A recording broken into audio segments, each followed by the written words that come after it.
Hey, what's good everybody? Welcome back to my channel. Today I'm going to show you how to color grade your log footage in DaVinci Resolve. I'm going to show you my technique, the simplest way to do it in DaVinci Resolve. If you're brand new to this channel, my name is Orfe. I'm a photographer, cinematographer, and a creator. My goal is to help photographers like yourself become better creators and freelancers. In today's video, we're now going to talk about what is log. But if you shot in log, you kind of know what it is. But sometimes what happens is you get stuck. You don't know how to do it. You don't know how to color grade. And sometimes color grading can be confusing. But in today's episode, I guarantee that after watching this, you're going to be able to color grade anything the simplest way possible. Before we go into the color grading part, I want to talk to you about color grading in general. Most of the time what we see online, we see a lot of people color grade stuff. It's with a specific tone. They have the specific formula. But at the end of the day, I always feel like color grading is very personal. So you don't have to copy someone else's style. It's just a question of understanding what is color grading and how in the future you can change and make all the decisions to have your perfect or your own style. The problem sometimes is not understanding the core of it and how color grading works, and then you get stuck. If you want to go to a different style, you probably don't know how to do it. All right, so let's jump right into it, and I'm going to show you how I color graded these clips and how you can do the same. So now the first thing that you're going to end up with when you're done shooting, it's this gray image. So this is your log footage. The first thing that I'm going to show you is my color management, and this is for me. And I'm not saying that anybody is, some people do it differently, but this is for me and this is how I do it. And it works, especially if you want to create your own style. What really matters is, does it work? And this is what works for me. So what I do, my color science, what I do, I come to color management. I'm going to go back to here. I click on that little icon, the setting thing, and I come to color management. So I set to DaVinci YRGB, and then my timeline, I click on use separate color space and gamma. And the next thing is timeline color space. I put the rec 709 and then my gamma to 2.4. Output color space rec 709 and gamma 2.7. And the rest is a little bit irrelevant. If you get a log footage, for example, I'm going to take this one for example. This one here, I'm going to go to the color tab. I'm going to show, you can go to the color tab and then you're going to end up on this image. Those are, some of the, the stills that I grabbed from my previous color grading. As you can see, if I hop over, you're going to see it's already there. The first thing that I do, I create maybe 4 nodes or 5 nodes from the jump. So I click on Option S to create a node, and then you can keep clicking on Option S again, or you can click on the node and then click Add Node, and it will come here. You're going to see Add Serial Node. So you have to click on the node. So I'm going to click Option S on a Mac. So what I do, 5 nodes. Now, the first thing that I do, since this is log, usually DaVinci Resolve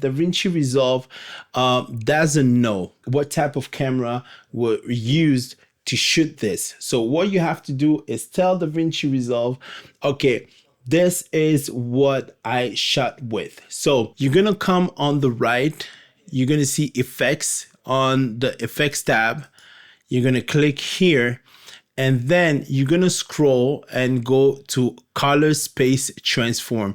Some people put it in the front, some people put it in the back, some people put it somewhere else. Like I said, this is how I do it, and this this is how it works for me. I'm gonna drag and put it on the last node. So this is always my last node. So now what you have to do is change it to Rec 709. So you have, first of all, you have to tell DaVinci Resolve, what type of footage are you giving me? Now, if you shot with S-Log, with Sony cameras, for example, you have to tell DaVinci Resolve, okay, the footage that I'm giving you is from Sony. This is from Red. So what you have to do, it's come in the input color space. You click in the input color space, and then you're going to see different cameras. You're going to see Apple Log 2, and you're going to see Airy Wide Gamut. This is a Red footage. What I have to do is go to Red, and this is the Red Wide Gamut RGB.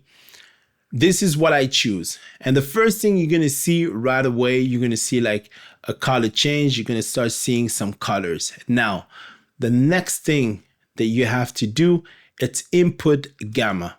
So those are all the things that are normally in your camera or that comes with the log footage.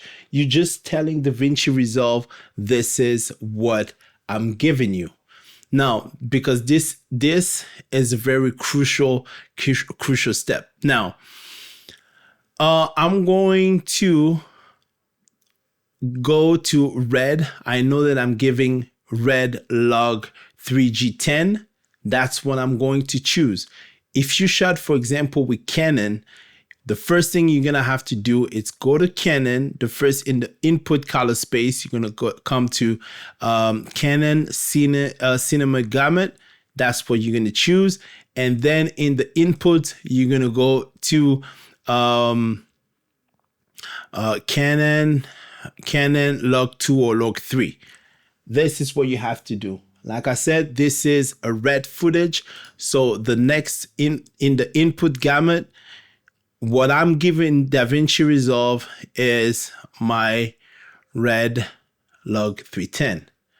And as you can see, right away, you can, if you want, you can just stop right there. And this is just one node. And what I'm doing, this is like the Rec 709 conversion, but you can actually do the output color space. As you can see here, like this, it says use timeline. The timeline is, you remember when we went in the beginning, the timeline color space is Rec 709 and Gamma 2.4. Output color space is Rec 709, Gamma 2.4. Now, you can leave it like this. Usually what I do, I just put Rec 709, but since it's using the timeline, nothing would change. Now, the output gamma, it's 2.4, Gamma 2.4, nothing will change. Just by leaving timeline, it's actually enough. Before we go a little bit deeper, it's not going to be that deep, but what you have to understand is everything happens before DaVinci Resolve. The way you lit your subject, everything like your white balance, your exposure on set, it's more important, because the way you're going to get that cinematic look or whatever, it's based on how you shot this footage. Now, what I do on this node right here, so what I usually do, I go to my contrast if I want to add more contrast. Now, on the first tab, contrast, I can put it down a little bit. And as you can see, you kind of see the type of contrast that I'm starting giving to this image. All right. This is something you can do. Now, once again, I can leave it like this. And this will be it.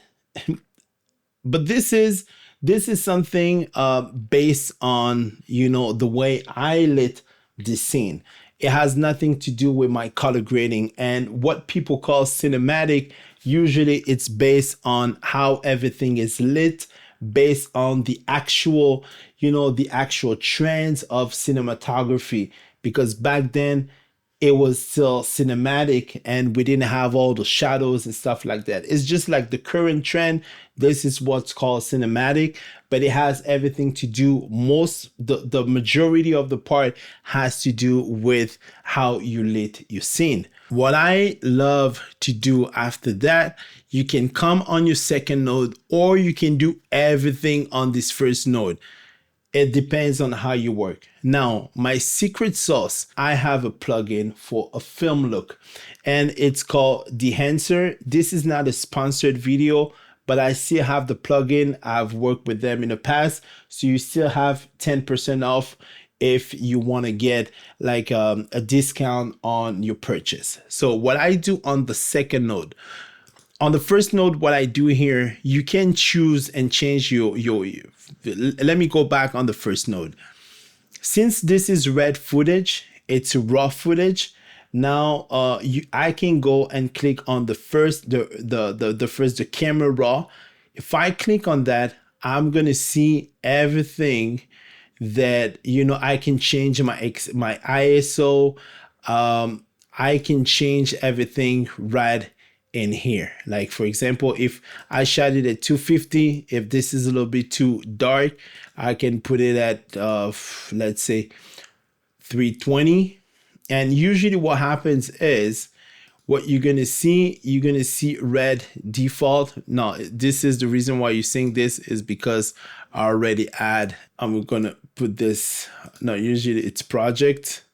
It's usually at project or camera metadata, I don't remember. Yes, usually it's right here. Since I'm shooting with red, but what I do, I put it at clip. All right, just so you know. Now I'm gonna put it back to 320 and you can change, the color temperature. And what you have to do, if you're shooting with raw footage, for example, you can change your white balance here. And I shot it with my light. My light was at 5600. So my color temperature is at 56. Now, if you don't have this, what you can do is just change the temperature from here. And it's not the same value, but as you can see, I'm making the image a little bit blue if I go on the left, and it'll be more yellow if I go on the right.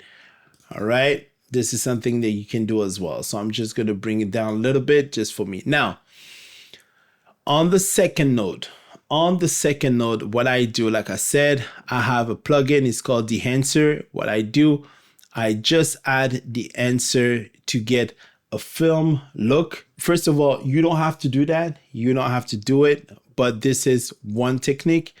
And let me just go and show you what I choose. Most of the time you have a Kodak Portra 400, for example, and it comes with grain. You have different things that you can change. You can change the exposure, the temperature, the tint, everything. The film, this is the film.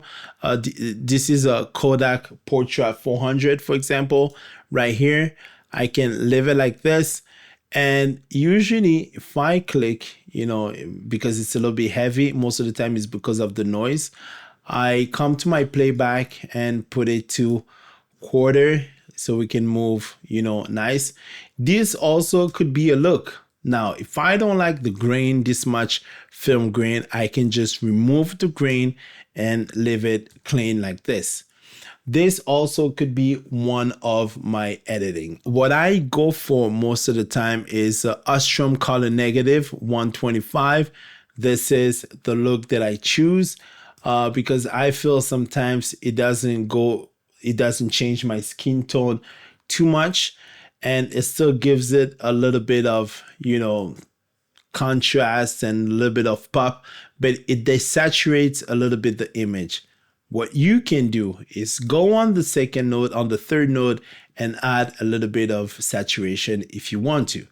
This is also something that you can have for your last look. Normally, this is what I do with all my footage if I want to have like a cinematic look. The last thing, it's really optional. As you can see, I added a little bit of color, and now I could be done with just this and now add color on the same node, and this should be it. If I want to add grain, let's say I remove one node, I'm just going to add another one. If I want to add grain, you can add a film grain into your image the way you want. I mean, there are different ways depending on the version of the DaVinci Resolve that you have. There is this is DaVinci Studio, but there's still grain, film grain. You can add it, and you have, I feel like you have more control compared to the one that comes with DaVinci with the enhancer. That's why I usually remove it. And then you can change, I can put 35 and start adding grain size or the reduce grain size and add a little bit more. So you're gonna see it gives you that little grain. And there are more different things that you can add, like halation and glow, and those are just effects. But the goal is to get to, you know, what I feel is to get to a neutral type of image that gives you, before adding DaVinci Resolve, before adding all these plugins and all of that, it's go to Rec 709. And as I showed you, with just one click, or just one with the color space transform, just by adding this, it actually changes your whole image and gives you the right look. Now, and then after that, you can just play with that. Another method, let's say I didn't add the enhancer. So what I can do, I'm just gonna remove it. I'm gonna add different nodes. This is in case you don't want to add, you don't have it. What I do, you can click on here and start playing with the last, with this wheels. The lift, it's in the shadow side. What I do, I can just add a little bit of bluish, just a little bit. You know, when you click here, if you go like this is too blue. I'm going to click on here to go back, just a tap, and go on the red like this. Same on the gamma.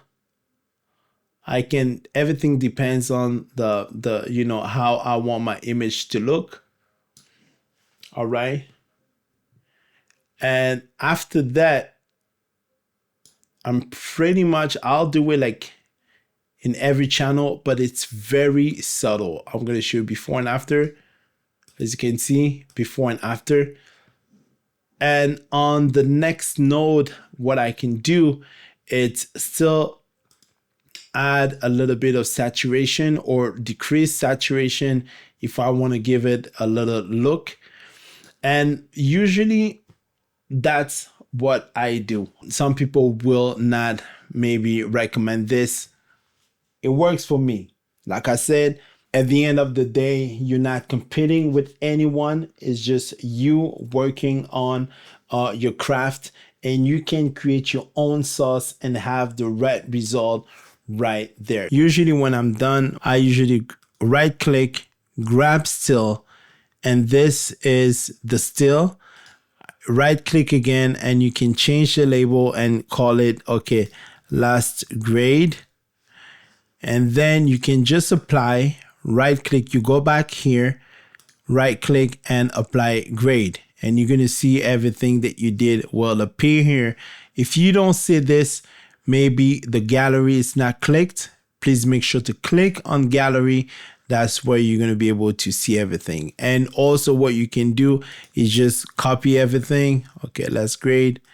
You can just copy, Command A, select everything, then right click and apply, and it will be applied on all these images, you know, as you can see. Alright guys, thank you so much for watching. If you have any questions, please write them in the comments.